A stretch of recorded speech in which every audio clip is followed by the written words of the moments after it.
Bismillahirrahmanirrahim. Assalamualaikum warahmatullahi wabarakatuh. Alhamdulillah wassalatu wassalamu ala rasulillah Nabiyyina Muhammadin ibn Abdullah wa ala alihi wa sahbihi wa man wala wa ba'du. Bapak Ibu jamaah yang dimuliakan Allah, kita awali sama-sama kajian kita pada siang hari ini dengan membaca basmalah. Bismillahirrahmanirrahim.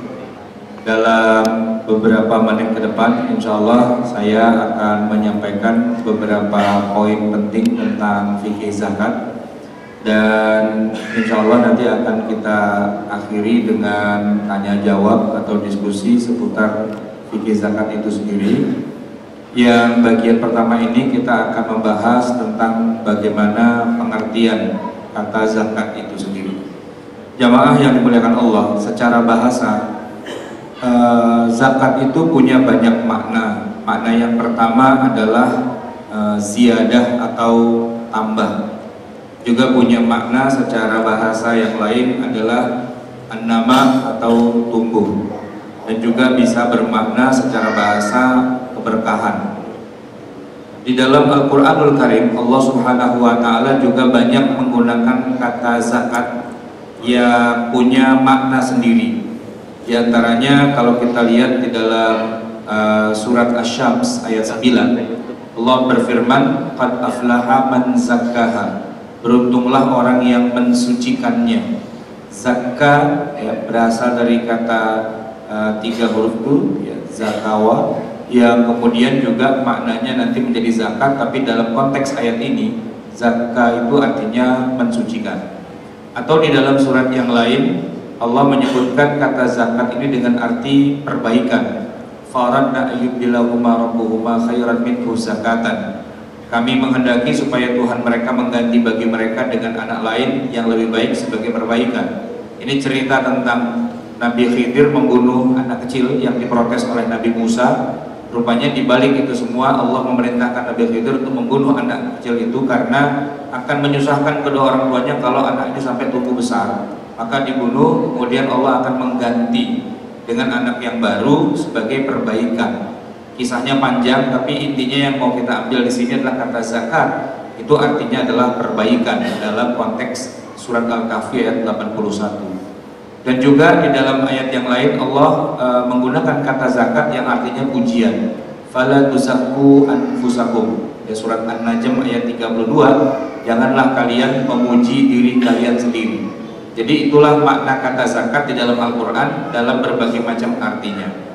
Tetapi ketika kita bicara istilah zakat dalam ilmu syariah, ilmu fiqh, maka pengertiannya tentu tidak sama dengan pengertian secara bahasa yang tadi.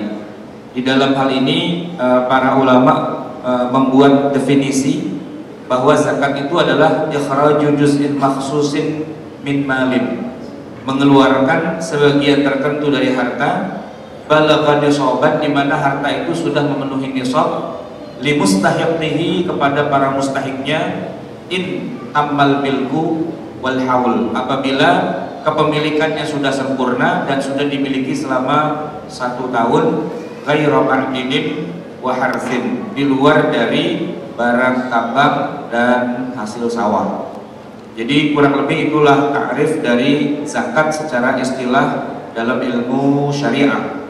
Jamaah yang dimuliakan Allah, untuk lebih mempertajam pengertian zakat kita, maka kita akan coba bandingkan pengertian antara atau perbedaan antara zakat, infak, dan sedekah. Karena 3 kata ini seringkali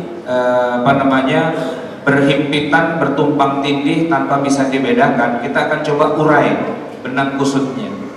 Awal mula yang paling luas itu adalah infak. Ya, karena makna infak itu adalah mengeluarkan harta baik dengan imbalan ataupun tanpa imbalan. Kalau dengan imbalan, misalnya kita belanja, itu kita keluarkan harta dan kita dapat imbalannya berupa barang, jasa, dan seterusnya. Atau tanpa imbalan, berarti kita berderma, kita memberi sesuatu yang sifatnya kita tidak terima imbalannya sekarang, tapi mungkin di sisi Allah. Itu kata infak. Seperti seorang suami memberikan nafkah kepada istrinya, itu infak juga ya. Nah, kemudian infak bisa kita bagi dua. Ada infak yang di jalan Allah, ada yang bukan jalan Allah. Nah, kalau infak yang di jalan Allah itu disebut dengan sedekah, sedekah kita bilang. Kalau yang bukan jalan Allah berarti yang haram. Ketika seorang laki-laki hidung belang mengeluarkan hartanya untuk wanita pelacur, itu infak juga. Secara bahasa dia infak, tapi tentu saja bukan sedekah, ya. Bukan dibilang saya nih sedekah, bismillah saya kasih kamu sebagai pemuas nafsu birahi, terus yang perempuan pelacurnya bilang syukron jazakallah, terima kasih atas pemberiannya. Enggak gitu ya. Itu sesuatu yang bukan di jalan Allah, enggak kita sebut dengan sedekah. Hanya yang di jalan Allah saja yang kita bilang dengan sedekah, di mana sedekah ini nanti masih terpecah dua lagi. Sedekah itu ada yang hukumnya wajib dan ada yang hukumnya sunnah. Ada yang wajib, ada yang sunnah. Yang wajib ada banyak, salah satunya adalah zakat. Jadi posisinya di situ Pak, infak, sedekah, zakat. Zakat bagian dari sedekah, sedekah bagian dari infak. Kurang lebih seperti itu. Nah, nanti yang wajib itu selain zakat ada yang namanya nazar, ada yang namanya kafarah, panjang lah ceritanya.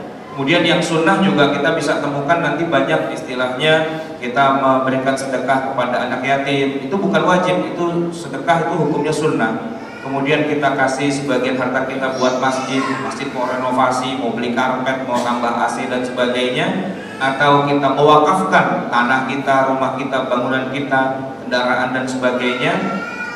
Memberi beasiswa kepada adik-adik kita, kepada calon ulama dan sebagainya, memberikan biaya untuk dakwah, safari dakwah ke negeri-negeri yang jauh, mengislamkan banyak orang di tempat lain dan sebagainya. Termasuk ketika kita menyembelih hewan kurban atau akikah, semuanya adalah sunnah, bagian dari sedekah. Sedekah yang hukumnya sunnah, jumlahnya tentu bukan hanya ini, masih banyak lagi, tapi kurang lebih seperti inilah skematisasinya, diagramnya tentang apa itu infak, sedekah dan zakat.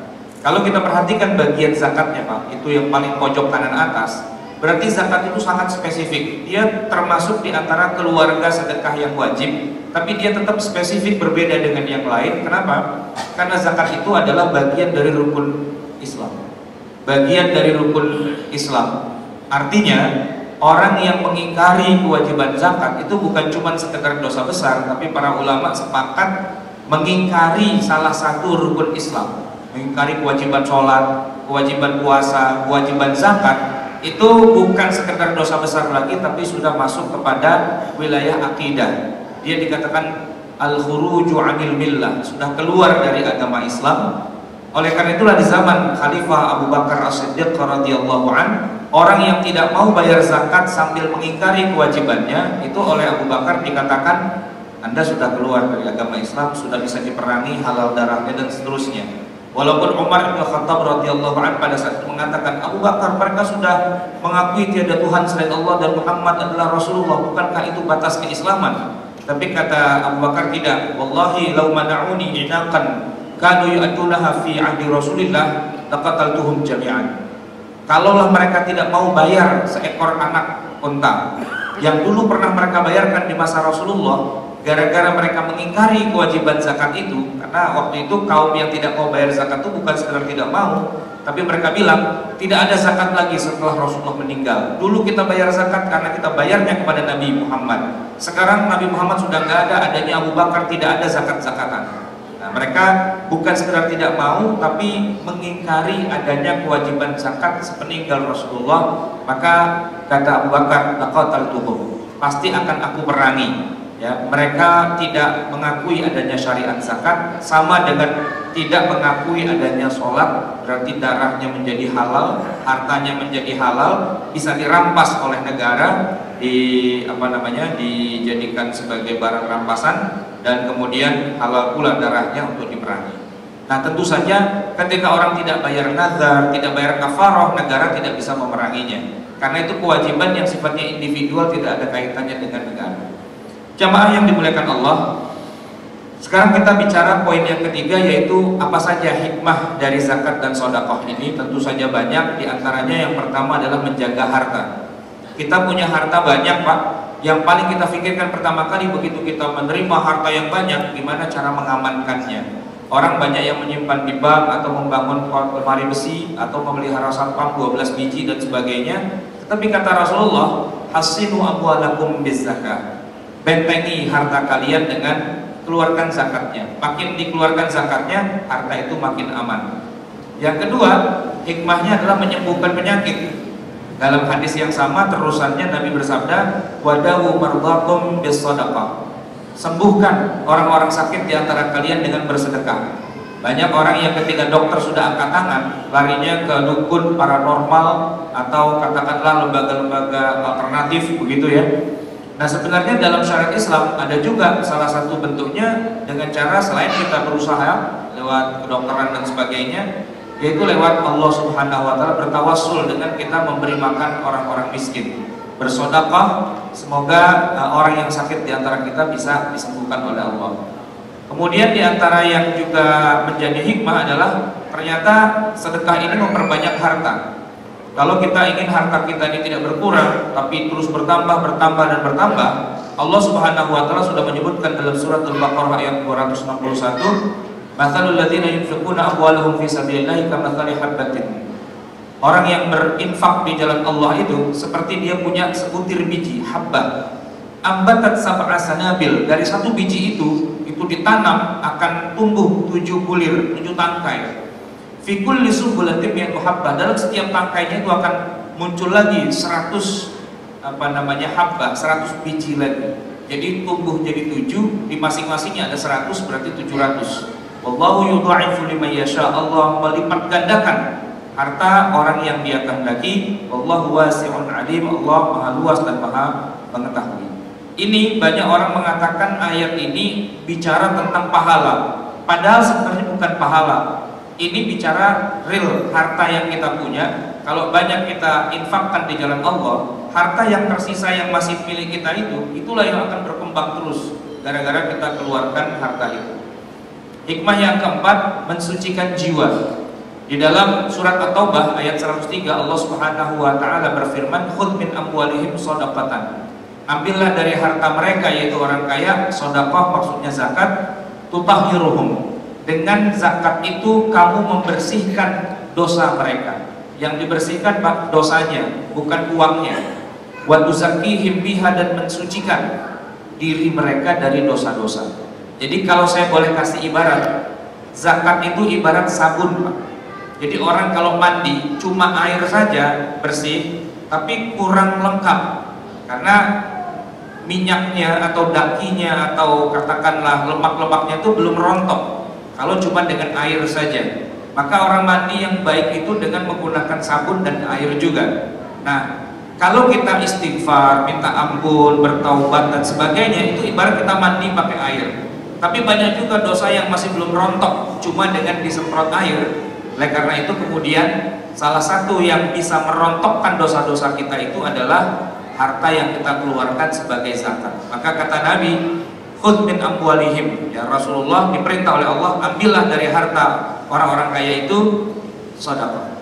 Sedekah itu maksudnya zakat, tutahhiruhum, untuk mensucikan orangnya dari dosa dan membersihkan dari segala kesalahannya. Nah, cuma kadang-kadang orang keliru, Pak, ketika mengatakan bahwa zakat itu mensucikan, dia pikir itu mensucikan hartanya. Karena mohon maaf, ternyata di dalam hartanya itu ada yang masih belum halal, ya, masih hasil nipu, hasil nilep, hasil nipe, ya, hasil Spanyol, separuh nyolong gitu. Nah, karena dia khawatir nih hartanya halal apa enggak, terus dia berpikir disucikan aja dengan cara dikeluarkan sebagiannya buat zakat. Itu keliru besar gitu. Karena harta yang masih haram itu, yang masih bercampur dengan harta yang tidak halal, itu tidak boleh dizakati justru. Gimana? Ya dikembalikan kepada yang punya. Sebab harta yang milik orang lain yang kita ambil dengan paksa, kita peres, kita perbudak dan sebagainya, lalu kita ambil itu tidak akan berguna kalau dizakatkan dan tidak akan bersih juga. Bahkan di masa sebelum Rasulullah SAW lahir, orang-orang jahiliyah, orang Arab penyembah berhala yang suka minum khamar, berjudi, berzina dan sebagainya, orang-orang Arab jahiliyah itu sempat berkumpul di Darin Nadwa, di depan Ka'bah itu, Mereka berdiskusi mau membangun kembali Ka'bah karena Ka'bah saat itu sudah hampir roboh, ya bangunannya sudah goyang. Nah, lalu mereka bersepakat, yuk kita renovasi walaupun duitnya nggak begitu banyak, tapi mereka berupaya untuk patungan. Tapi yang mereka sepakati ini menarik, Pak, bahwa walaupun mereka ini tukang mabok, ya, ada yang tukang renten dan sebagainya, ketika mereka bicara tentang membangun kembali Ka'bah, mereka sepakat tidak boleh ada uang haram masuk ke dalam pembiayaan renovasi Ka'bah.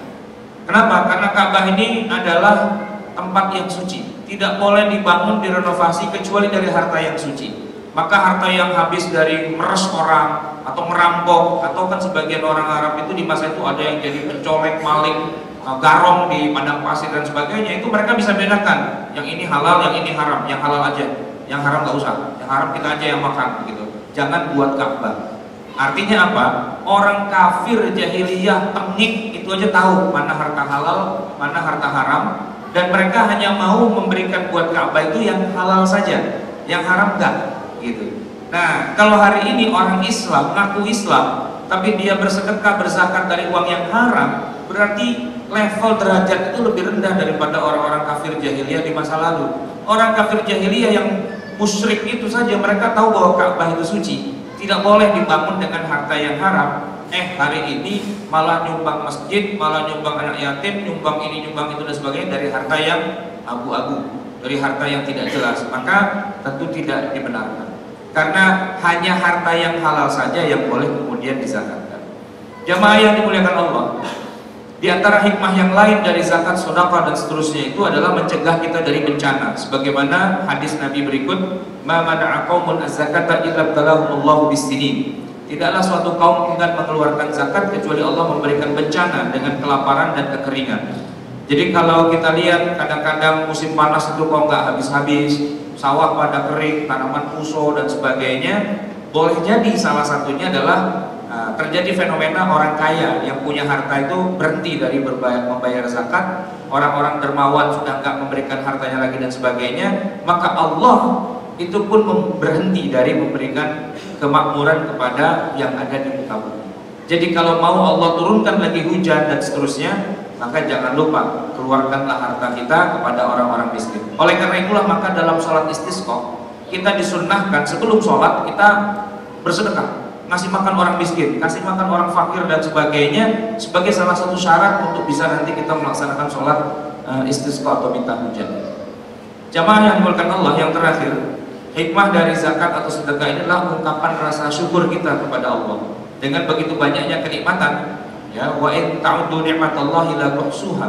Kalau kita hitung-hitung kenikmatan yang Allah berikan pada kita tidak akan pernah bisa menghitungnya saking banyaknya. Dan bagaimana bentuk kita ungkapkan rasa syukur kita itulah dengan kita berbagi kepada orang yang tidak punya.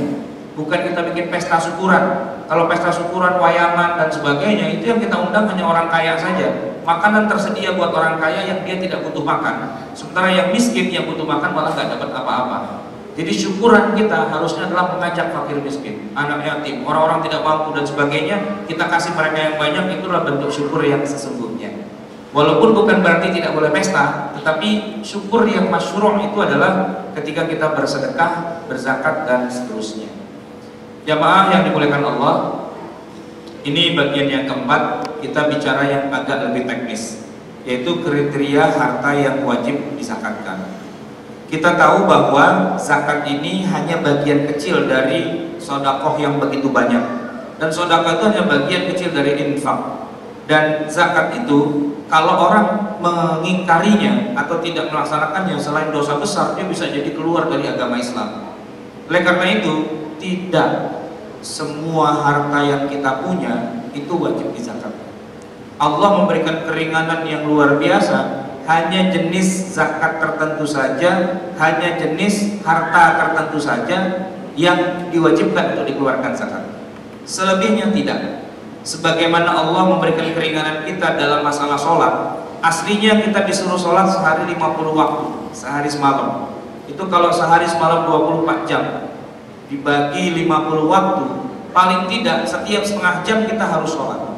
Tapi Allah kasih keringanan pada kita cukup sholat 5 kali saja, Selebihnya semua sholat itu hukumnya sunnah. Kalau ada yang ingin kemaruk mau sholat, silahkan, tapi jangan berjamaah di masjid, tapi sendiri-sendiri saja, yaitu qiyamul lail. Yang disebutkan Nabi kalau qiyamul lail itu sampai menyelesaikan sepertiga Al-Quran, seperempat Al-Quran, gitu ya. Karena di rakaat pertama beliau baca suratul Baqarah sampai selesai, ditambah Ali Imran sampai selesai, ditambah An-Nisa sampai selesai. Rukuknya sama dengan lamanya bacaan 3 surat itu. Sehingga ada sahabat yang sholat di belakang Nabi untuk tahajud itu, begitu Nabi salam, dia langsung taubat pulang ke rumahnya, nggak ikut-ikutan lagi. Kenapa? Saking lamanya sholat malamnya Nabi. Tapi sholat malam Nabi yang seperti itu bukan kewajiban, itu sunnah saja. Nah, yang mau sholat monggo, yang tidak mau sholat nggak apa-apa. Yang wajib buat kita cuma 5, dan tidak perlu ditambah-tambah lagi yang wajib itu. Kenapa? Karena kalau ada yang mau nambah, silakan tahajud. Wa minal laili fatahajjad bihi nafilatan laka. Malam hari silahkan kamu bertahajud untuk sholat yang ditambahin. Selain itu ada banyak lagi sholat sunnah, qabliyah, ba'diyah, ada sholat duha, ada sholat witir, ada sholat tahiyatul masjid, sholat sunnah wudu, sholat mutlak, dan ada berpuluh-puluh jenis sholat yang hukumnya sunnah dan tidak wajib. Kalau sekedar ingin mengajak orang banyak sholat, ya silahkanlah sholat sunnah, gak usah sholat yang wajib. Kalau yang wajib cukup 5 saja, tidak perlu lebih dari 5 itu. Begitu juga dengan bersedekah. Sedekah itu jumlahnya macam-macam, ada wakaf, ada infak, ada ini itu dan sebagainya. Semuanya itu silahkan dilakukan. Kalau emang mau berderma, mau beramal, mau mengeluarkan harta di jalan Allah, silahkan semuanya. Tapi ingat, yang wajib itu cuma satu, kecil aja, zakat. Dan zakat itu tidak perlu ditambah-tambah. Dari sononya udah begitu, ya sudah itu aja yang kita kerjakan. Karena memang zakat itu selain ibadah sifatnya sosial, dia juga ibadah yang sifatnya ritual. Allah dan Rasulnya menetapkan kriteria, hanya ini saja yang wajib dizakatkan. Di luar itu, Anda tidak usah nambah-nambahin sesuatu yang wajib. Silakan kerjakan saja, itu sudah dikasih wilayahnya adalah wilayah yang sunnah. Kalau memperbanyak, perbanyak saja. Sebagaimana Abu Bakar As-Siddiq radhiyallahu an, selain beliau bayar zakat, beliau juga hobi dan rajin berinfak. Bahkan infaknya itu bukan cuma 2,5%, Pak. Bukan cuma 5%, bukan 10 atau 20%, 100% harta yang dia punya dia infakkan di jalan Allah. Itulah yang membuat Umar bin Khattab radhiyallahu an tidak bisa habis pikir melihat Abu Bakar. Dia ingin menyaingi Abu Bakar, tapi rupanya anak istrinya protes, enak aja 100%, kita mana bagiannya? Jadi Umar cuma bisa 50% saja dari hartanya. Apakah 50% hartanya Umar ketika diinfakkan di jalan Allah itu zakat? Bukan. Wajib? Tidak. Tapi itu karena kecintaan mereka kepada Allah dan Rasulnya, dan keinginan mereka untuk memperbanyak pahala. Dari sanalah kemudian Baitul Mal itu menjadi penuh karena banyak orang yang memberi di jalan Allah, bukan karena kewajiban tapi karena kesadaran. Nah, sedangkan yang wajib yaitu zakat, kriterianya sangat sederhana. Yang pertama, apabila kita punya harta yang sudah kita miliki secara sempurna. Kalau belum sempurna, maka belum ada kewajiban zakat. Yang kedua, kalau ada dalil qat'i di dalam Al-Quran atau di dalam hadis.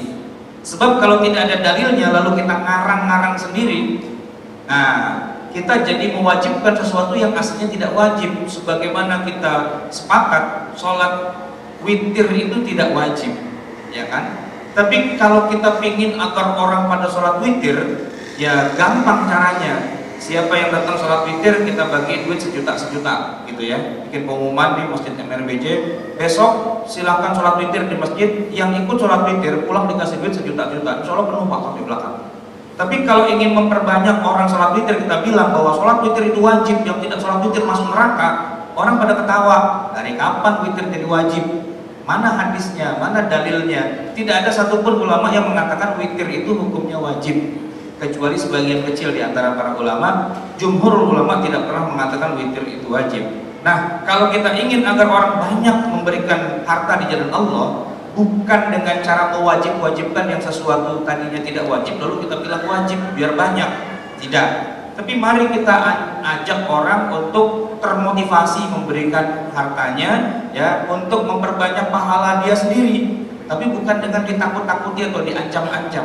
Apa yang memang Allah bilang wajib, ada dalilnya, ada ayatnya, qat'i, ayo kita jalanin. Kalau Allah tidak bilang wajib, ya sudah, kita nggak usah pakai bilang wajib segala. Itu silahkan saja, fastabiqul khairat, masing-masing berlomba untuk beramal di jalan Allah dari sisi hartanya.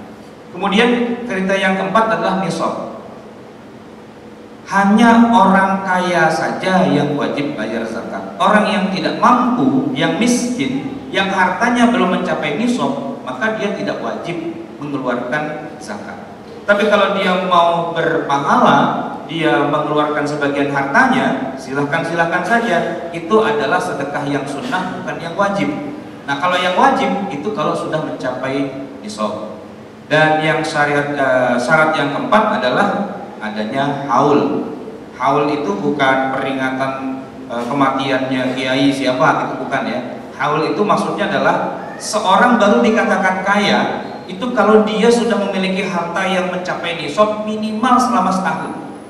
Dia harus memiliki dulu harta itu selama setahun baru dibilang kaya. Kalau dia dapat duit banyak, ya, katakanlah misalnya dia punya gaji gede, taruhlah misalnya gaji itu 40-50 juta sebulan. 40 juta sebulan tuh ukuran masyarakat kita lumayan gede, Pak. Tapi bisa jadi gaji itu langsung habis begitu saja karena kebutuhan dia, kewajiban dia banyak. Gaji 40 juta tapi istri 4, gitu kan. Masing-masing istri berojol 12, 4 kali 12 48. Sama dia sama istri-istrinya udah 50 mulut yang harus dikasih makan. Dengan gaji 40 juta kagak cukup, Pak. Nah, jadi begitu gajian langsung koma, ya, tanggal 3 sudah koma, ya. Nah, maka tidaklah disebut orang kaya kalau dia tidak memiliki harta itu dulu, minimal dia memilikinya selama setahun.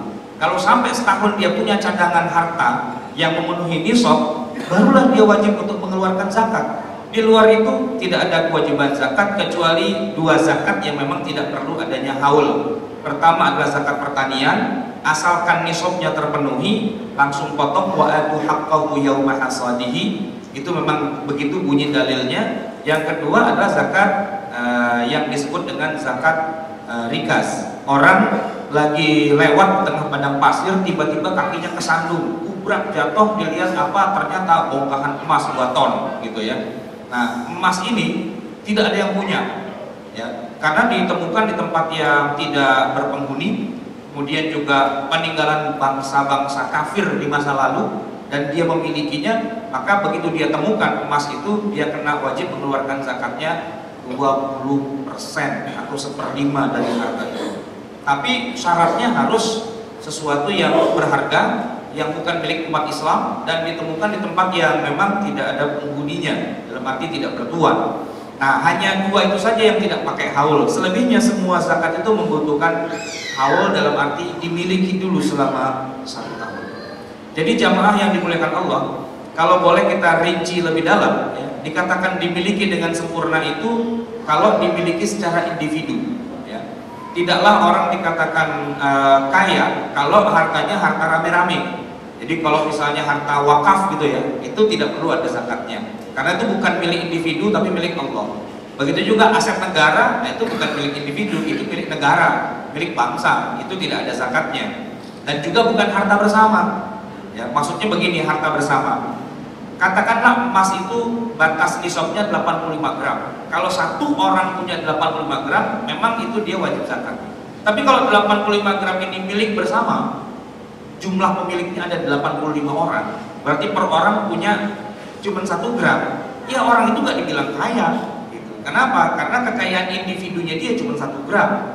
Mestinya kalau mau kena zakat, 85 gram itu milik pribadi, milik sendiri, barulah dikatakan itu zakat yang kena nisab. Dikuasai secara mutlak, itu maksudnya hartanya tidak hilang. Kalau dia punya harta tapi dalam kenyataannya hartanya diambil orang, hilang dan sebagainya, dia tidak menguasainya, maka ya tidak dikatakan itu harta yang wajib dizakati. Atau dipinjam yang tidak pasti kembali, ya berarti tidak wajib dizakati. Kalau dipinjam orang, Ya, saya punya duit 100 juta dipinjam orang, orangnya jelas dia punya jaminan dan saya bisa tarik lagi harta saya itu, maka harta saya itu walaupun dipinjam orang saya wajib menzakati. Yang menzakati itu adalah yang punya dan bukan yang pinjam. Ya. Makanya bukan harta pinjaman. Kalau kita pinjam uang dari orang lain, kita pakai untuk modal dan sebagainya, jatuh nisabnya, jatuh haulnya, yang wajib membayar zakat itu bukan yang menggunakan, bukan usernya, tapi ownernya, pemilik dari harta tersebut, gitu ya. Itu syarat pertama, dimiliki secara sempurna. Yang kedua, harus ada dalil qat'i, harus ada ayatnya atau setidaknya hadisnya, atau kalau tidak ada ayat Quran dan hadis sudah menjadi ijma' seluruh ulama. Seluruh ulama tidak ada satupun yang protes, tidak ada satupun yang berbeda bahwa memang itu diwajibkan zakat. Tapi kalau sebagian ulama bilang wajib, sebagian bilang tidak, maka itu namanya bukan dalil qat'i. Itu dalil yang masih nisbi, yang masih ada perbedaan pendapat panjang lebar lah begitu. Nah, yang begitu-begitu bukanlah syarat dari kewajiban kita bayar zakat, masih khilafiyah, gitu ya. Nah, yang sudah qat'i, yang sudah sepakat, yang sudah tidak ada perbedaan sama sekali, ternyata di dunia ini cuma ada 7 saja. Pertama, zakat peternakan. Ternak di sini maksudnya adalah ketika seorang punya kambing, sapi dan unta dengan kriteria tertentu, maka dia wajib untuk mengeluarkan zakatnya. Begitu juga pertanian, jenis-jenis tanaman tertentu, tidak semua pertanian ya, jenis tanaman tertentu kalau memenuhi kriteria nisab dan sebagainya barulah wajib. Itu semua ada hadisnya, ada penjelasannya, ada detail cara ngitungnya yang ditetapkan dalam Quran dan Sunnah. Zakat perdagangan maksudnya bukan zakat transaksi jual beli, bukan zakat keuntungan jual beli, tapi ketika ada seorang membeli suatu barang untuk dijual dan dia tumpuk selama 1 tahun dalam keadaan nilainya melebihi nisab, ditumpuk sedemikian rupa, ditimbun. Nah, timbunannya ini kalau berusia lebih dari 1 tahun terkena zakat. Urusan laku apa enggak laku itu tidak ada urusan, untung atau tidak untung tidak ada urusan, karena zakat urudut tijarah itu bukan zakat jual beli, dia bukan pajak pertambahan nilai. Kalau kita nginep di hotel, makan di restoran kena PPN 10%, bukan zakat transaksi. Zakat perdagangan adalah zakat di mana seorang membeli suatu barang, apapun barang itu yang dia niatkan untuk dijual, sementara waktu dia timbun sampai melebihi 1 nisab dan 1 haul, barulah kemudian kena zakat perdagangan itu. Itu yang ada hadisnya, yang ada penjelasan di dalam Al-Quran dan Sunnahnya. Kemudian zakat emas, perak dan uang itu jelas dalam Al-Quran disebutkan walladzina yaknizuna adz-dzahaba wal fiddata wa la yunfiquna fi sabilillah fabashshirhum bi'adzabin alim. Uang di masa kita bentuknya kertas, Pak. Tapi di masa Rasulullah bentuknya koin emas, koin perak. Itu adalah alat tukar yang kalau ditimbun sedemikian rupa tidak dimanfaatkan dalam kondisi dia melebihi dari 20 mithqal kalau emas atau 20 dirham kalau perak, maka selama setahun didiamkan itu terkena kewajiban zakat. Nah, kalau hari ini kita tidak menggunakan emas atau perak sebagai alat tukar, kita menggunakan kertas, maka uang kertas kita hari ini, fresh money kita hari ini, itu pun juga sama. Kalau kita timbun sedemikian rupa melebihi nisab dan sudah melewati 1 haul, maka di situ ada kewajiban zakatnya. Zakat berikutnya lagi yang wajib, yang memang disebutkan di dalam hadis Nabi adalah zakatul fitr. Ini yang wajib kita lakukan pada bulan Ramadan, khususnya pada hari Idul Fitr. Dan yang terakhir adalah zakatul rikaz wal ma'din yang tadi saya sebutkan. Orang menemukan harta orang kafir zaman dulu yang sudah tidak ada pemiliknya lagi secara kebetulan, maka dia wajib untuk mengeluarkan zakatnya. Nah, dari yang disebutkan dalam Quran dan Sunnah dan sudah menjadi ijma ulama hanya 6 ini saja, tidak lebih. Selebihnya kita sebut misalnya ada zakat profesi, zakat sewa menyewa, zakat ini, zakat itu, zakat dan sebagainya yang banyak disebutkan oleh Basnas dan sebagainya itu tidak masuk dalam sesuatu yang sudah menjadi dalil qat'i, tapi menjadi sesuatu yang diijtihadkan di abad 20 ini. Tokohnya adalah Dr. Yusuf Al-Qaradawi. Di dalam kitabnya Fiqhuz Zakah yang 2 jilid itu beliau mencetuskan zakat-zakat baru yang belum pernah ada sebelumnya di dalam Al-Quran dan Sunnah dan belum pernah dibahas dalam kitab-kitab fikih para ulama selama 14 abad ini. Dengan berbagai pertimbangan maka beliau mencantumkan ada zakat kasbul amalil wal mihanil hurrah. Kasbul amal wal mihanil hurrah. Zakat dari pemasukan gaji seseorang atau mihan al hurrah,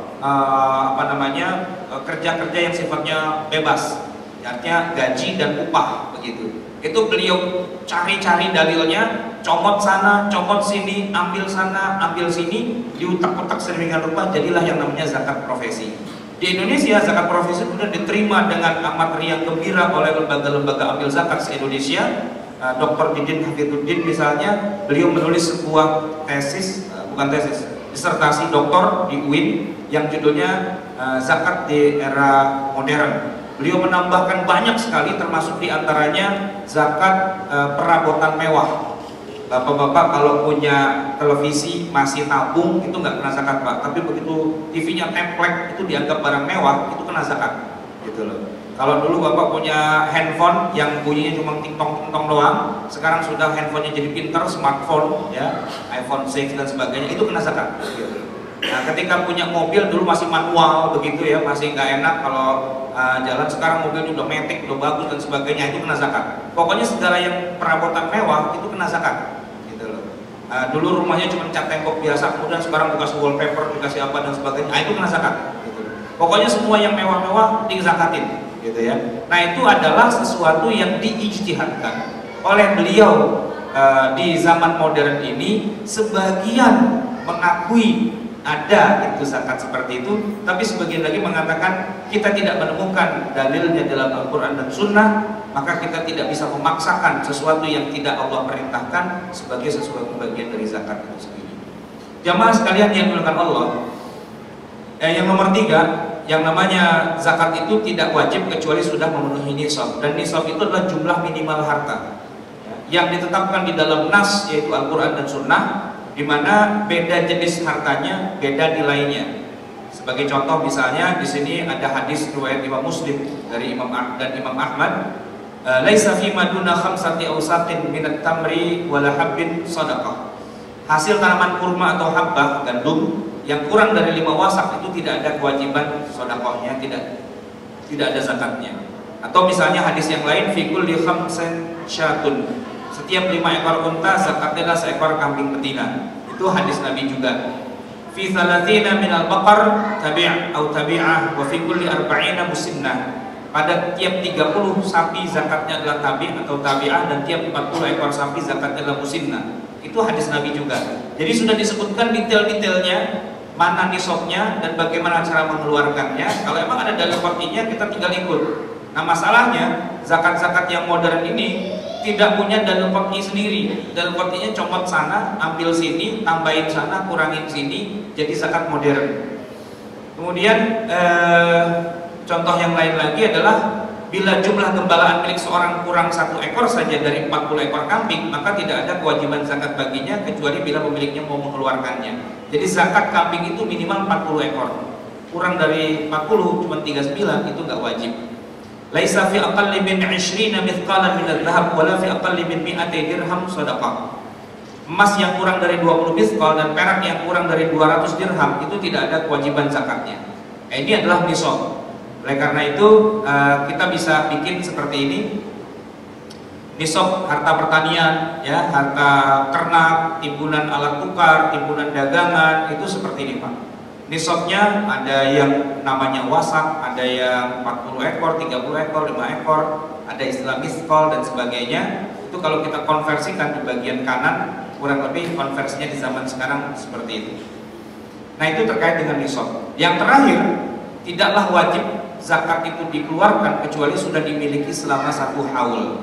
Dan haul itu apa? Haul itu dimiliki minimal selama 1 tahun. Ya, dan kalendernya tidak menggunakan kalender Masehi, tapi menggunakan kalender Hijriah. Ya, jadi kalau kita bicara tentang sudah berapa lama nih harta dimiliki, setahunnya menurut kalender Masehi apa Hijriah?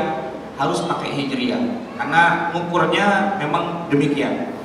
Dan yang terakhir, cara menilainya adalah hanya dinilai di awal dan di akhir aja. Kalau tengah-tengahnya kadang-kadang lebih tinggi, kadang-kadang lebih rendah dari garis nisab itu nggak berpengaruh. Yang berpengaruh hanya bagian akhirnya saja. Kalau boleh saya buatkan ilustrasi seperti ini yang namanya haul, Pak. Misalnya pada tanggal 23 Sya'ban tahun 1429 Hijriah, kita punya harta yang sudah menembus haul. Sebutlah harta itu misalnya emas. Emas itu kan 85 gram. Pada tanggal 29 Sya'ban 1429 Hijriah, emas yang kita punya menembus angka 85 gram. Sebutlah misalnya 100 gram. Nah, maka kita harus catat hari itu tanggal berapa, bulan apa. Dan tanggalnya harus tanggal Hijriah. Nah, kemudian kita simpan. Memang emas itu kita simpan, tidak kita pakai, sebab kalau emas yang kita pakai itu memang tidak ada kewajiban zakatnya. Yang ditimbun, ya, walladzina yaknizuna dzahab, orang yang menimbun harta. Nah, kalau harta itu dia pakai, maka itu tidak kena kewajiban zakat. Emas itu kita timbun, kita taruh di bawah bantal misalnya, Pak, selama 1 tahun penuh. Nah, pas ketemu tanggal berapa? 23 Sya'ban, tapi angka tahunnya sudah beda setahun, 1430 Hijriah. Kita cek, emas kita masih 100 gram apa enggak. Kalau ternyata emasnya udah habis buat ngawinin, buat nyunatin, buat apa dan sebagainya, wassalam, berarti sudah selesai, tidak ada zakat-zakatan. Emasnya sudah habis, tidak sempat dimiliki selama setahun, berarti selesai, sudah urusan. Nah, tapi kalau emasnya masih ada, cuma tinggal 70 gram dari 100. 70 itu masih di bawah 85, berarti juga wassalam juga, nggak ada kewajiban zakatnya. Nah, tinggal masalahnya kalau emasnya pas 85 gram. Berarti setelah setahun emas kita menyusut misalnya 15 gram, dari 100 tinggal 85. 85 itu adalah angka minimal yang dikatakan sebagai nisab. Kita wajib keluarkan 2,5% dari 85 gram. Dan kalau seandainya emasnya tidak berkurang sama sekali, juga tidak bertambah, dari awalnya 100 gram, setahun kemudian tetap masih 100 gram, berarti kita keluarkan 2,5%. Dari 100 gram sama dengan 2,5 gram. Berarti kan kalau kita ambil, kita potek emasnya 2,5 gram, kan tinggal 97,5. Tahun depan emas kita masih 97,5 gram, itu kena zakat lagi 2,5% dari 97,5. Tahun depannya lagi kena lagi, tahun depannya lagi kena lagi, sampai nanti menyentuh angka 85 gram. Kalau sudah ketemu angka 85 gram di bawahnya, maka sudah tidak kena kewajiban zakat. Oleh karena itu, Pak, kalau kita konversikan ini dalam uang tunai yang kita punya, kalau dulu kan menimbun harta itu menimbun emas dan perak. Kalau sekarang menimbun harta itu berarti menimbun uang. Baik kita taruh di bawah bantal, di dalam lemari besi, atau kita taruh di bank, atau kita jadikan sebagai saham, atau kita jadikan sebagai deposito dan sebagainya. Intinya itu adalah uang. Begitu juga kasusnya. Tinggal nisabnya kita sesuaikan dengan nisab emas. Kalau emas itu 85 gram, berarti kalau uang itu berapa? Kita bikin perhitungan. Seandainya, untuk mudahnya, harga emas itu 1 gramnya adalah 500.000. Nah, maka nisabnya uang tabungan kita itu kita kalikan 500.000 kali 85, hasilnya adalah 42,5 juta. Kalau uang tabungan kita, baik yang di bank 1, bank 2, bank 3, bank 4, bank 5, atau yang kita pinjemin orang, atau yang ada di bawah bantal dan sebagainya, kita kumpulkan semua dan jumlahnya melebihi 42,5 juta, maka sudah tembus nisab. Tidak langsung wajib dikeluarkan zakatnya, tunggu dulu sampai 1 tahun. 1 tahunnya 1 tahun Hijriah, Qamariyah, gitu ya. Nah, ternyata uang kita masih banyak, ya, dalam setahun itu masih adalah 200 juta misalnya. Ya berarti kita keluarkanlah 2,5% dari 200 juta. Nah, 2,5% dari 200 juta itu kita keluarkan. Tahun besok, ya kita lihat apakah harta kita masih di atas 42,5 juta atau enggak.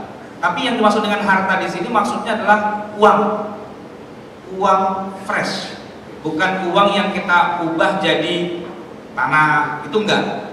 Yang kita ubah jadi kendaraan, itu malah enggak. Yang kita ubah jadi bangunan, itu enggak. Tapi yang bentuknya uang, baik itu berbentuk rekening di bank atau berbentuk uang kertas yang kita tumpuk-tumpuk gitu ya. Tapi itu adalah uang, ketahuan rupiahnya. Sedangkan kalau kita jadikan tanah, kendaraan, rumah dan sebagainya, itu nggak keluar angka rupiahnya berapa. Karena harga tanah fluktuatif, tergantung siapa yang mau beli, ya kan. Pasaran, oke lah. Pasaran di sini misalnya semeter 5 juta, itu pasaran. Belum tentu loh. Kalau kita bilang saya mau jual 5 juta, langsung ada yang beli, belum tentu. belum tentu musuhnya, lawannya itu langsung mau bayar harga segitu, enggak. Tapi kalau yang namanya uang, ya kan, baik itu rekening di bank, cek dan sebagainya, itu memang nominalnya jelas, ada tertulis angkanya seperti itu. Nah, maka yang kena zakat adalah alat tukar atau uang itu sendiri yang wujud fisiknya di masa Rasulullah adalah koin emas dan koin perak. Nah, di masa Rasulullah banyak orang yang punya batu permata, diamond, bahkan juga batu akik. Batu akik itu Pak ada di dalam hadis Nabi. Tapi batu akik walaupun harganya mahal karena mungkin gede dan beratnya 2 ton gitu misalnya, itu tidak pernah dijadikan sebagai sesuatu yang wajib dizakati. Karena intinya atau illatnya bukan mewahnya, bukan nilainya besar, tapi apakah dia berfungsi sebagai alat tukar atau tidak. Nah, kalau dia berfungsi sebagai alat tukar, tapi kok gak digunakan untuk bertukar-tukar, malah ditimbun, itulah yang kena zakat.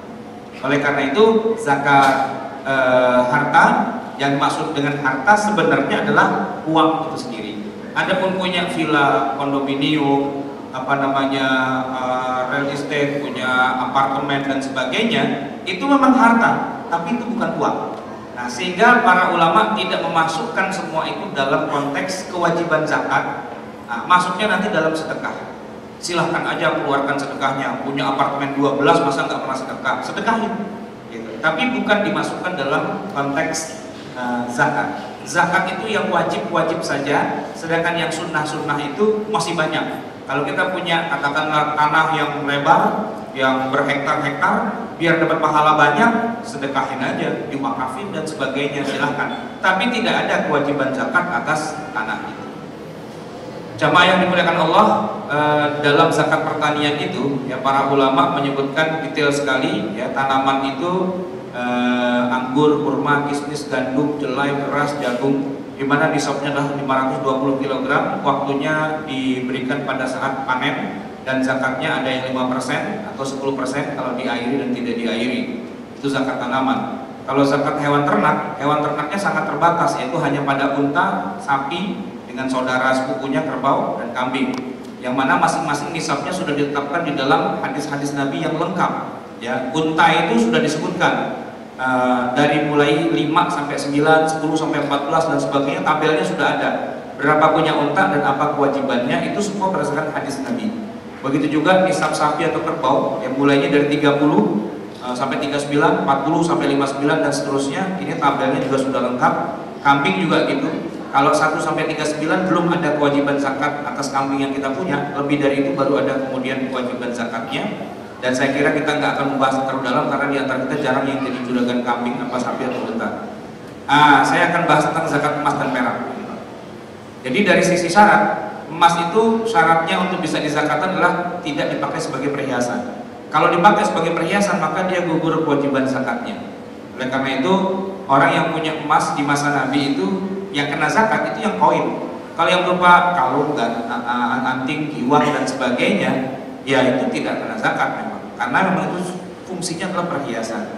Kalau hari ini terserah, kalau memang nggak kalung, anting, giwang, cincin dan sebagainya memang sama sekali tidak dipakai, ya berarti dia adalah timbunan harta. Tapi kalau dipakai, nah itu sudah tidak lagi menjadi timbunan harta. Cuma tidak boleh laki-laki pakai emas, berarti yang pakai adalah ibu-ibu aja. Nah, nisabnya itu 85 gram kalau emas, kalau perak 595. Dan waktu untuk mengeluarkannya adalah setiap tahun Qamariyah, dan zakat yang harus dikeluarkannya adalah 2,5% dari jumlah yang dimiliki pada saat sudah 1 tahun itu. Bukan dari sejak pertama kali, tapi jumlahnya adalah ketika sudah setahun berapa jumlah emasnya. Katakanlah dari tadinya cuma 100 gram berubah jadi 200 gram, maka 2,5% dari 200 gram, bukan dari 100 gram yang pertama. Kemudian zakat barang dagangan ini yang tadi saya sebutkan, yang dihitung adalah nilai barang yang diperdagangkan. Ibaratnya orang kalau dagang itu Pak, punya kios, punya lemari, punya rak, punya mesin cash register, punya AC dan sebagainya, itu semua nggak dihitung sebagai yang wajib dizakatkan. Yang wajib dizakatkan adalah hanya nilai barang yang dia beli, dia timbun, kemudian nanti setiap tahun itu ada kewajiban mengeluarkan zakat dari yang ditimbun itu.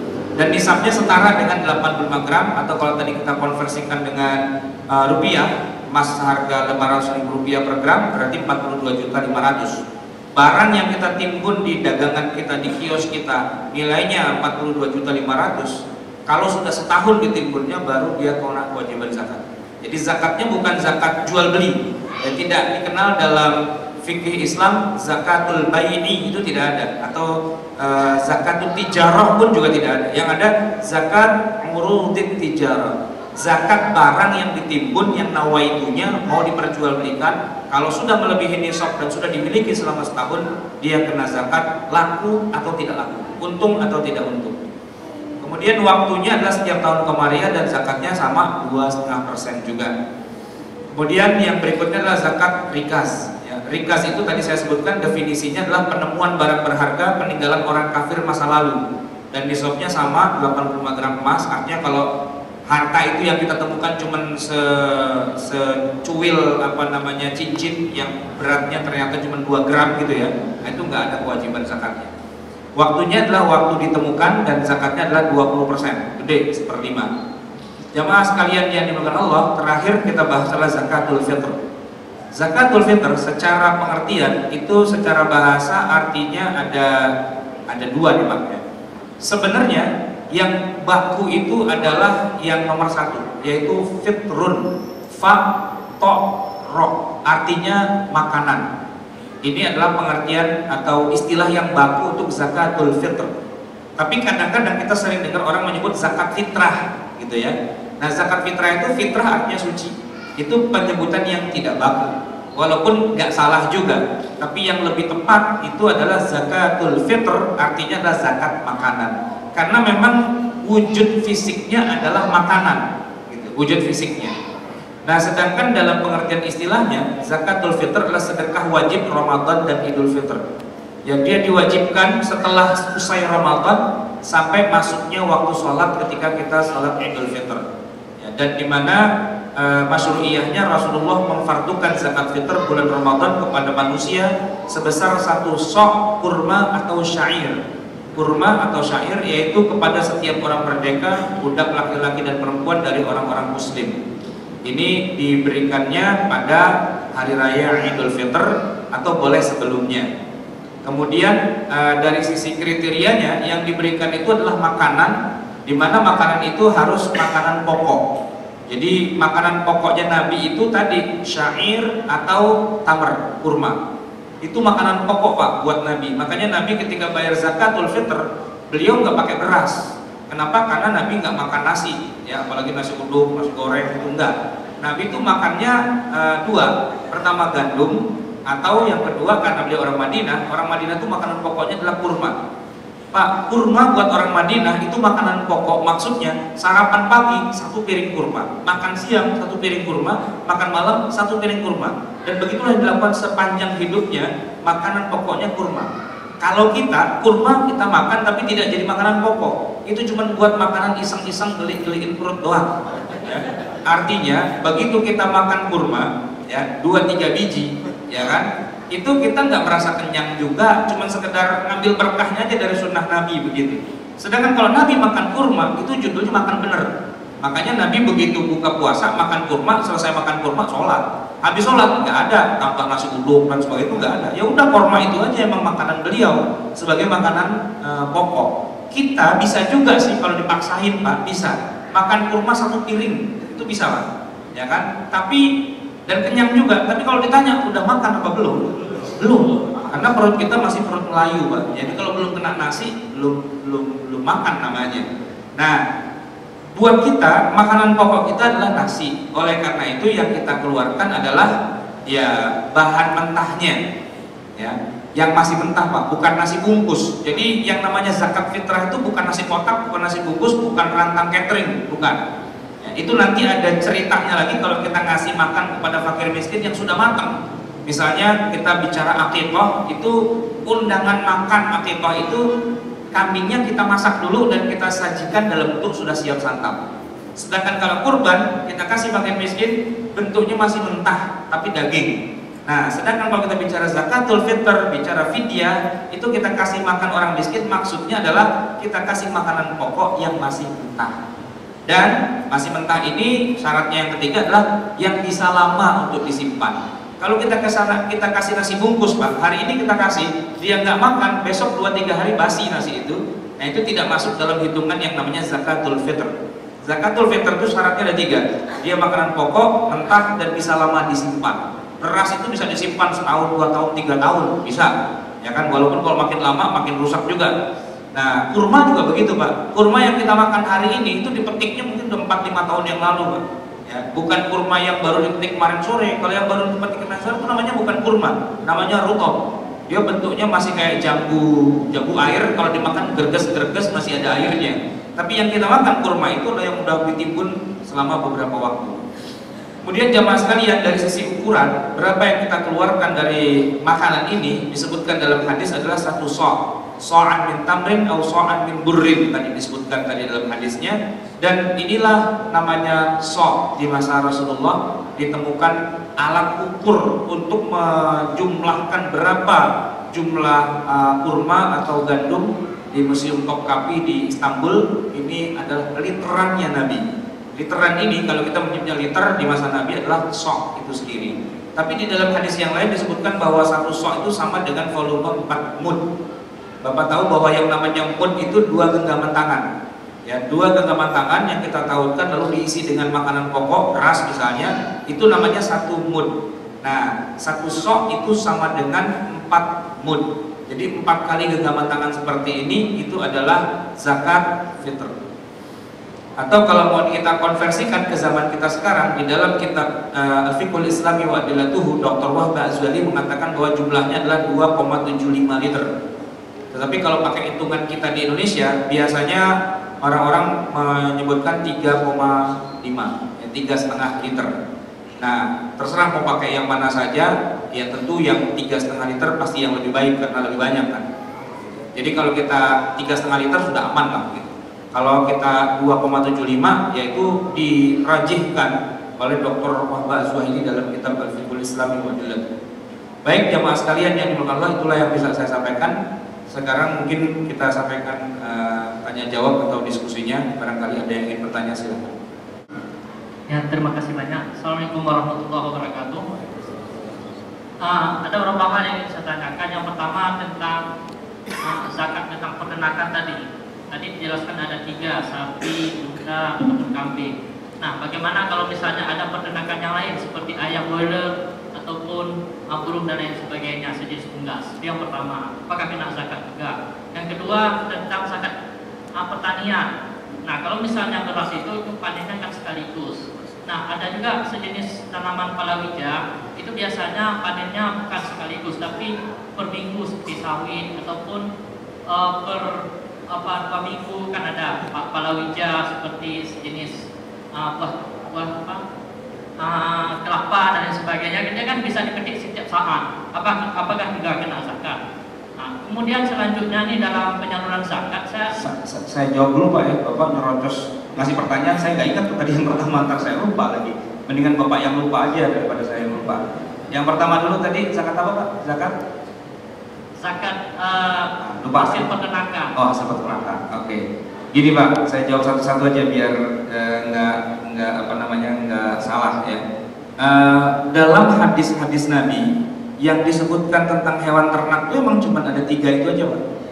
Ya cuma unta, sapi, kambing. Kerbau saja nggak disebut. Cuman para ulama bilang kasihanlah kerbau, diajak lah karena dia masih sepupunya sapi juga kan, gitu ya. Artinya di luar dari 3 jenis hewan itu aslinya tidak ada kewajiban zakat. Kalaupun hari ini ada ijtihad baru untuk memasukkan gitu ya, nomor 1 catatannya bahwa tidak disebutkan dalilnya, baik dalam Al-Quran ataupun dalam As-Sunnah. Ketika tidak disebutkan dalil kewajibannya, maka yang sudah bisa dipastikan nomor 2 adalah tidak ada hitung-hitungannya. Kalau sapi tadi kan disebutkan Pak, hitung-hitungannya sekian. Kalau ikan lele itu hitungnya gimana? Mau berapa nisabnya? Ya kan? Nggak ada hitung-hitungannya. Wong dalil kewajibannya aja nggak ada. Berarti hitung-hitungannya pasti nggak ada. Nah kalau udah begitu berarti larinya kemana? Ijtihad. Nah kalau udah ijtihad Pak, setiap orang bisa ijtihad, maka hasilnya aturan mainnya akan ada banyak.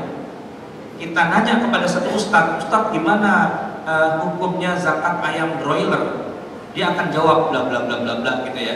Terus kita tanya sama ustadz yang lain, gimana zakatnya ayam broiler? Dia akan jawab bla bla bla bla bla. Yang A dengan B itu pasti nggak sama. Nanti tanya lagi ke ustadz yang ketiga, ada jawaban yang ketiga yang berbeda lagi. 100 ulama kita tanya, 100 jawaban yang berbeda. Kenapa? Dalilnya nggak ada, masing-masing improvisasi. Ya kalau udah begitu, nggak usah nanya aja, kita aja improvisasi sendiri, kan begitu. Nah sebenarnya yang lebih tepat, keluarkanlah dari hasilnya itu ya sebagai sedekah. Namanya sedekah nggak ada aturan main, terserah kita keluarin lah. Saya di juragan bandeng misalnya, juragan lele, juragan apa dan sebagainya, itu kan harta saya. Kalau saya mau harta ini terjaga, ya kemudian makin banyak, keluarkan saja. Berapa? Ya terserah berapa. Jangan paksa ini menjadi zakat karena tidak ada dalilnya dan tidak ada aturan mainnya. Toh ketika kita paksa jadi zakat, aturan mainnya kita bikin sendiri, kan bukan zakat akhirnya namanya. Itu kan sedekah saja sebenarnya. Jadi kurang lebih seperti itu. Baik, yang kedua tadi tentang sejenis melalui jaya bersama juga. Ya sama juga Pak. Ya, sama juga sebenarnya. Sama juga. Cuma ada satu lagi Ustaz. Ya. Ini tentang penyalurannya. Oke. Misalnya ada zakat, kemudian disalurkan berbentuk misalnya yang jangka panjang, misalnya modal usaha ataupun berbentuk bangunan. Ya. Apakah itu diperbolehkan? Dan juga penyaluran dalam zakat zakat apa tadi? Profesi. Fitri, ya. Zakatul fitr ya.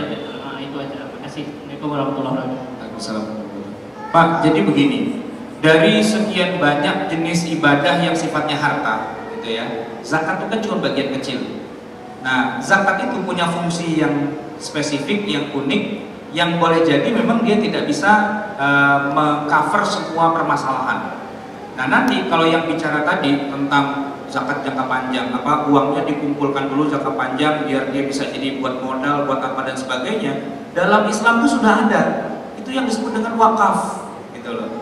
Wakaf. Jadi orang berwakaf, lalu wakafnya ini dalam bentuk misalnya usaha, dalam bentuk perusahaan, dalam bentuk peternakan, dalam bentuk pertanian. Seperti yang di zaman Khalifah Umar tuh dapat harta ghanimah ketika perang Khaybar itu ribuan pohon kurma di dalam perkebunan Khaybar. Nah, itu tidak dizakatin, tapi diwakafin sama Umar. Gitu. Nggak dizakatin, jadi begitu terima nggak ada zakatnya memang.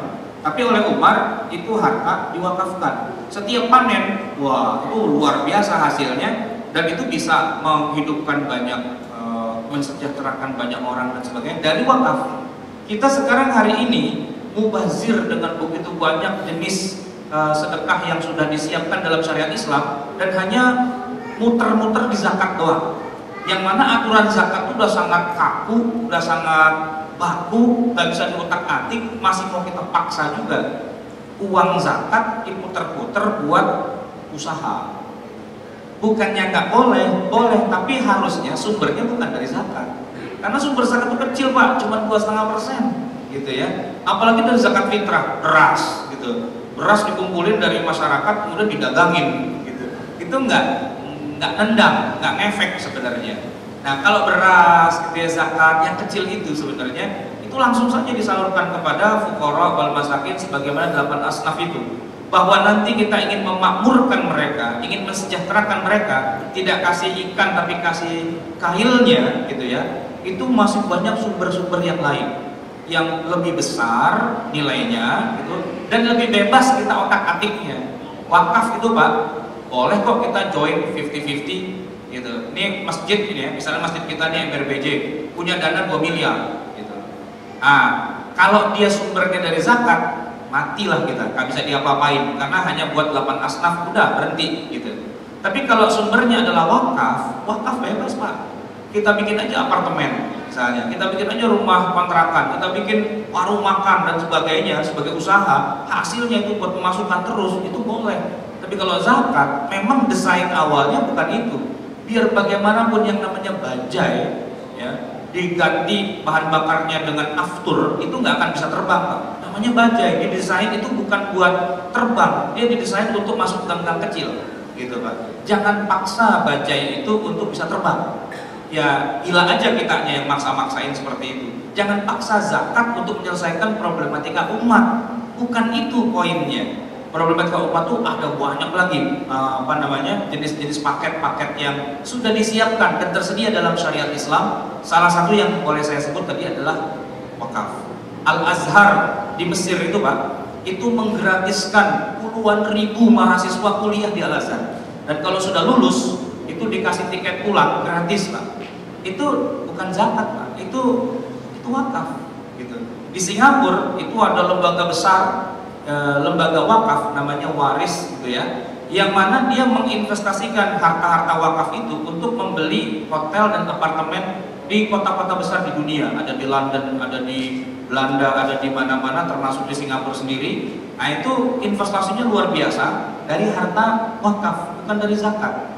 Pondok modern Gontor ya, yang luar biasa besarnya itu bayarannya murah banget Pak setiap santri, cuman berapa? 300-400 ribu udah segala sesuatunya. Kalau pikir pakai logika itu nggak bisa lah. Orang hidup sebulan cuma dengan uang 300-400 ribu. Dari mana mereka membiayai begitu banyak keperluannya? Mereka punya sawah, mereka punya pabrik, mereka punya apa dan sebagainya. Itu wakaf, bukan zakat. Jadi wakaf itu potensi yang luar biasa hebatnya. Tapi orang masih berpikir zakat lagi. Padahal di sampingnya, di sebelah tetangganya itu luar biasa kalau mau digarap tentang pemberdayaan ekonomi umat dan sebagainya. Nah, tapi menurut saya jangan zakat itu dipaksa-paksa untuk ke wilayah itu. Gitu. Baik, ada lagi? Ya Ustaz. Assalamualaikum warahmatullahi wabarakatuh. Waalaikumsalam. Ustaz, saya melihat ada beberapa benang merah dari zakat ini. Penimbunan, artinya tadi yang zakat perdagangan itu yang ditimbun itu. Nah, kemudian emas perak yang tidak digunakan perhiasan. Nah mengenai uang, artinya dia kan tidak menggerakkan ekonomi. Sementara uang yang ditaruh di bank itu kan menggerakkan ekonomi Ustaz. Tadi Ustaz sebutkan bahwa deposito tabungan yang ditaruh di bank itu disamakan dengan uang dengan zakat. Bagaimana menurut Ustaz? Jadi begini Pak, di sisi kitanya sebagai nasabah atau yang menabung di bank itu kan tidak nambah uangnya, paling cuma diiming-imingi dengan bunga gitu ya.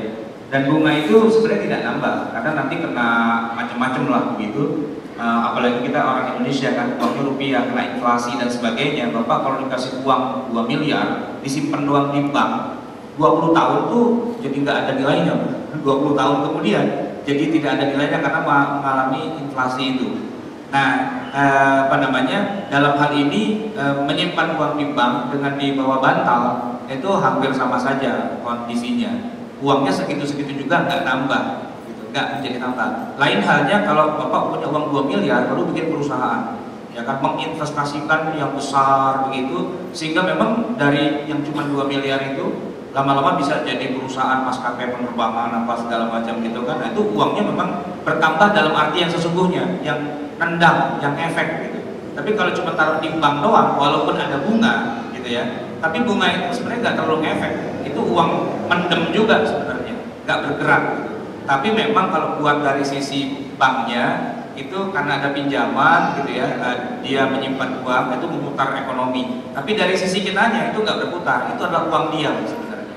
Beda dengan misalnya Bapak pengusaha, saya pengusaha, yuk kita patungan berdua, saya keluarkan duit 1M, Bapak keluarkan 1M, kita usaha, modal bersama gitu kan. Dalam hitungan 2-3 tahun, itu bukan cuma 2M, tapi mungkin udah jadi 10M, bisa 20M dan sebagainya. Yang tidak mungkin itu dengan cara disimpan doang di deposito atau bank, kurang lebih begitu. Baik, ada lagi? Ya. Assalamualaikum warahmatullahi wabarakatuh. Assalamualaikum. Terkait zakat ini ada 2 pertanyaan saya. Yang pertama, zaman sekarang kan musim perdagangan melalui online shop ya. Nah, biasanya di antara online shop itu dia nggak mempunyai stok yang banyak. Misalkan dia punya modal 10 juta tapi terus dan biasanya berdasarkan pesanan. Nah, kalau misalkan secara barang yang ditimbun sendiri nggak mencapai shop selama 1 tahun, tapi misalkan dari modal awal plus keuntungan tiap bulan sampai akhir tahun itu mencapai nisab, itu gimana kan? Itu yang satu. Yang kedua, Saya jawab dulu Pak. oh ya lupa. Ya jadi gini Pak, online shop gitu ya. Dari sisi zakatnya nggak kena. Kenapa? Karena nggak ada yang ditimbun kan. Oke, nggak masalah. Tapi kan dapat keuntungan. Lah keuntungannya itu kan ditimbun kan. Nah, kecuali kalau dia reinvest ya, dari hasil keuntungan dia investasikan lagi yang lain nggak kena. Tapi begitu dia sudah mulai menimbun, nah itu kan masuk di rekening sekian ditimbun terus 42 juta aja, 40.500 tembus nisab tuh kan. Nah, setahun kemudian dicek rekeningnya, wih makin banyak, ada 400 juta, dari 40 juta jadi 400. Nah udah kena 2,5% dari 400 jutanya itu gara-gara ditimbunnya. Tapi ketika dia dapat untung, di reinvest lagi, diinvest lagi, muter terus. Kalau dia muter dia nggak kena zakat. Gitu. Dia kena zakat kalau ditimbun. Jadi jatuhnya ke Zakat. uang ya, zakat Uang, uang. betul, ya. Kalau misalkan keuntungan terpakai itu juga nggak bisa masuk. Ya kan dipakai. Judulnya ini kan menimbun gitu loh. Walladzina yaknizuna dzahab. Nah, yakniz itu kan zun itu timbunan. Jadi dia timbun. Kalau dia nggak timbun, dia pakai buat ini, buat itu, buat apa, ya udah selesai. Nah, tapi apakah ada sedekah? Ada. Kita dagang dapat untung banyak, masa nggak pernah sedekah? Ya sedekah lah, gitu. Tapi bukan zakat. Gitu.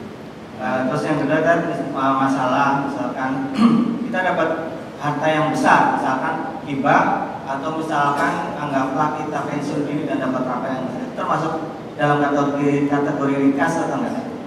Ya bukan Pak. Di ketentuan rikas itu kan jelas ya. Yang namanya rikas itu harta yang kita temukan di tempat yang tidak bertuah. Ini yang ngasih siapa? Warisan dari bapak kita. Emangnya itu bukan manusia gitu ya. Dan syarat yang kedua, rikas itu milik orang kafir di masa lalu. Kalau kita temukan koin-koin ternyata ada tulisan Arabnya gitu ya. Wah, dari kerajaan Islam Turki, Utsmani gitu misalnya. Itu juga bukan termasuk rikas. Rikas itu bukan sekedar uang kaget Pak. Wah, dapat THR, rikas. Enggak. Wah, dapat undian berhadiah, rikas. Enggak. Itu namanya qiyas ma'al fariq, qiyas maksain gitu loh. Bukan qiyas. Kalau qiyas itu memang sama persis gitu ya. Makanya saya bilang tadi, rikas itu kalau kita jalan di gunung nih misalnya, Gunung Pangrango, kita naik gunung, tiba-tiba kita kesandung, jatuh, kita lihat apaan? Oh, ternyata bongkahan emas. Ya, atau kotak emas, kita buka koin-koin emas zaman kerajaan Hindu, ya, kerajaan Pajajaran gitu misalnya. Pajajaran itu kafir di masa lalu dan kita temukannya di atas gunung, nggak ada yang punya dan sebagainya. Itu namanya rikas. Tapi kalau kita pensiun dini, kita dapat warisan, ya kan, kita dapat undian, gitu, itu bukan rikas. Orang itu punya orang Islam, ya kan, punya Muslim. Baik. Assalamualaikum warahmatullahi wabarakatuh. Waalaikumsalam. Saya mau tanya tentang zakat penghasilan. Baik. Kalau nggak salah saya tadi buat bahasanya istimewa dari Yusuf Al-Qaradawi. Betul. Pertanyaannya, apakah kita wajib mengikutinya? Yang kedua, bagaimana cara perhitungan yang benar? Terima kasih. Itu penerimanya siapa sebagai? Iya, kalau dibilang wajib bagi yang meyakini, Pak.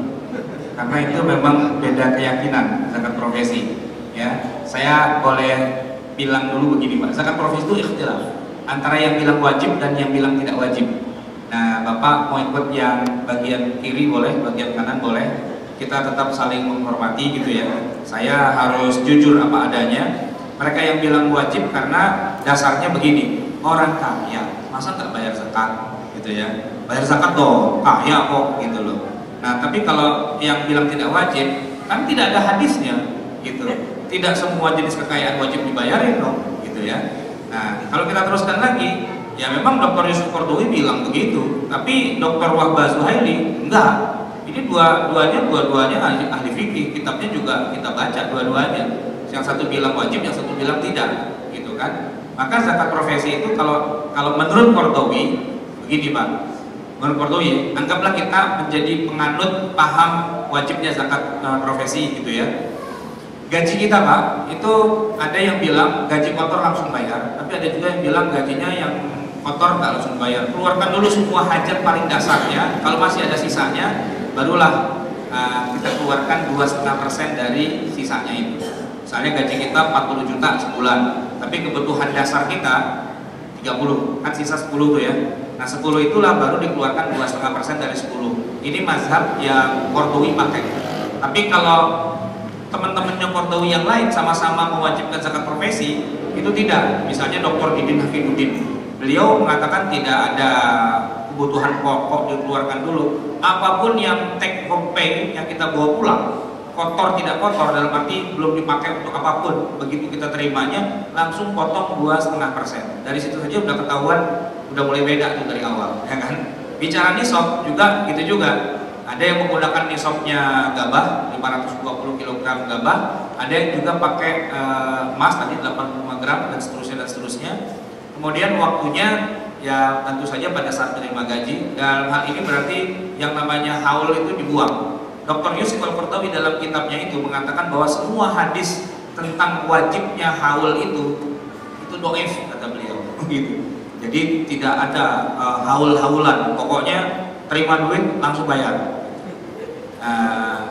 Zakatnya 2,5%. Padahal kalau tadi pakai nisabnya gabah, harusnya gabah itu kan pertanian, harusnya nisabnya bukan 2,5, harusnya 5% atau 10%. Karena ini zakat hasil rekayasa gitu, cloning lah gitu ya, atau rekayasa genetika, DNA-nya diambil dari sana, DNA-nya diambil dari sini, kayak dinosaurus gitu ya, ambil DNA kodok, ambil DNA apa dan sebagainya, jadilah makhluk jadi-jadian, namanya zakat profesi. Sebagai sebuah hasil ijtihad dari Qardawi gitu ya, kita hormati. Makanya Basnas dan sebagainya itu semua mazhabnya mazhab itu. Kalau kita tanya ada nggak zakat profesi? Oh iya wajib gitu. Iya pasti gitu kan. Nah, tapi kalau kita harus jujur, ya tentu saja tidak semua ulama mengatakan kewajiban hal itu. Berapa begitu? Baik, ada lagi mungkin? Masih ada Bapak Ibu? Nampaknya tidak ada lagi Ustaz. Ya, sudah hampir imsak juga. Kita tutup ya, silakan ditutup. Mari kita sama-sama tutup dan akhiri kajian kita pada siang hari ini dengan sama-sama kita beristighfar kepada Allah Subhanahu wa taala. Kita mohon ampun atas semua dosa-dosa kita. Semoga Allah jadikan ibadah puasa kita, qiyamul lail kita dan seluruh amal yang kita lakukan di bulan Ramadan ini mendapatkan ganjaran pahala di sisi Allah dan diampuni semua dosa-dosa kita, baik yang besar atau yang kecil. Semoga di akhirnya kita dapat bertemu dengan Allah dalam keadaan husnul khatimah. Bismillahirrahmanirrahim. Alhamdulillahirabbil alamin. Hamdan wa fi ni'amah wa yukafi mazidah ya rabbana lakal hamdu wa lakal syukru kama yanbaghi li jalali wajhika wa li 'azimi sultanik. Allahumma shalli wa sallim wa barik ala nabiyyina Muhammadin wa ala ali Muhammad. Rabbana zalamna anfusana wa in lam taghfir lana wa tarhamna lanakunanna minal khasirin. Rabbana amanna bima anzalta wa ittaba'na ar-rasula faktubna ma'asy syahidin. Rabbana la tuzigh qulubana ba'da idh hadaytana wa hab lana min ladunka rahmah innaka antal wahhab. ربنا لا تجعلنا فتنة للقوم الظالمين فنجينا برحمتك من القوم الكافرين. ربنا آتنا في الدنيا حسنة وفي الآخرة حسنة وقنا عذاب النار. وصلى الله على نبينا محمد وعلى آله وصحبه وسلم. سبحان ربك رب العزة عما يصفون وسلام على المرسلين والحمد لله رب العالمين. والسلام عليكم ورحمة الله.